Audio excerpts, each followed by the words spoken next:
Telangana assembly का आज खुसूसी इजलास मुनक़िद हुआ, जहां हाल ही में इंतकाल कर जाने वाले साबिक़ वज़ीर आज़म डॉक्टर मनमोहन सिंह को ख़राज अक़ीदत पेश किया गया। इजलास के आगाज़ में वज़ीर आला रेवंत रेड्डी ने ताज़ियती क़रारदाद पेश की और मनमोहन सिंह की मुल्क के लिए नुमाया खिदमात को याद करते हुए इन्हें ख़राज तहसीन पेश किया। रेवंत रेड्डी ने कहा कि मनमोहन सिंह मौशी इस्लाहात के मुअम्मार थे और उनकी खिदमात मुल्क के लिए नाकाबिल फरामोश है। उन्होंने हुकूमत से मुतालबा किया कि मनमोहन सिंह को भारत रत्न अवार्ड से नवाजा जाए।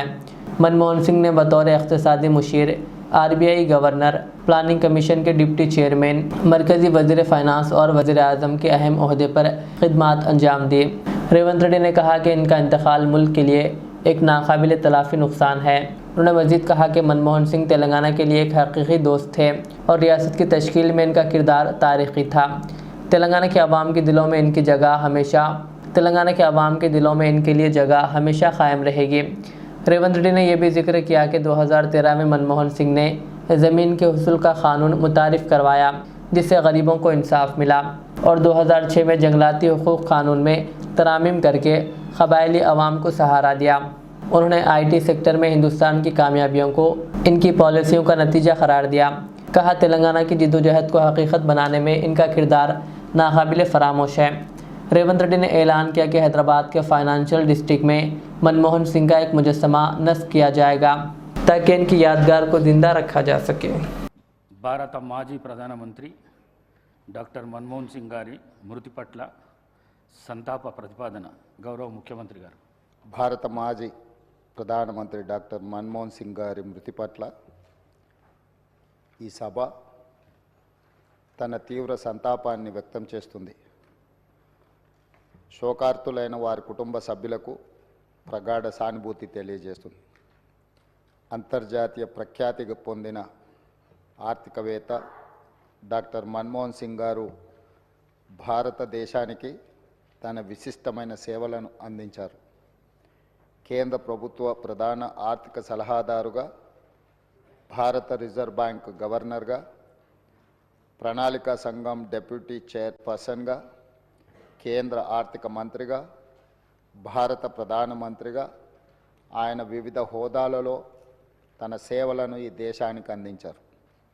డాక్టర్ మన్మోహన్ సింగ్ గారు మన దేశంలో ఆర్థిక సంస్కరణలను రూపశిల్పి. 1991 మరియు 96 మధ్య కేంద్ర ఆర్థిక మంత్రిగా ఉన్నప్పుడు భారత ఆర్థిక వ్యవస్థను సరళీకరించి ఆర్థిక స్థితిగతుల దిశను మార్చే నిర్మాణాత్మక సంస్కరణలను అమలు చేయడంలో కీలక పాత్ర పోషించారు. ప్రపంచీకరణ, సరళీకరణ, ప్రైవేటీకరణ విధానాలతో అంతర్జాతీయ స్థాయిలో భారత ఆర్థిక వ్యవస్థను సుస్థిరంగా నిలబడేలా చేయగలిగారు. 2004 మరియు 2014 మధ్య భారత ప్రధానమంత్రిగా ఉన్న మన్మోహన్ సింగ్ గారు తన పదవీ కాలంలో ఎన్నో చారిత్రాత్మకమైన సామాజిక కార్యక్రమాలకు శ్రీకారం చుట్టారు. కూలీలకు ఉపాధి కల్పించే మహాత్మా గాంధీ జాతీయ గ్రామీణ ఉపాధి హామీ చట్టం, పరిపాలనలో పారదర్శకతను చాటి చెప్పే సమాచార హక్కు చట్టం, ప్రజారోగ్యానికి ప్రాధాన్యం ఇచ్చిన జాతీయ గ్రామీణ ఆరోగ్య మిషన్ ప్రారంభించారు. అందరికీ ఆధార్ కార్డు లాంటి సామాజిక విప్లవాత్మక కార్యక్రమాలను ఆయన హయాంలోనే మొదలయ్యాయి.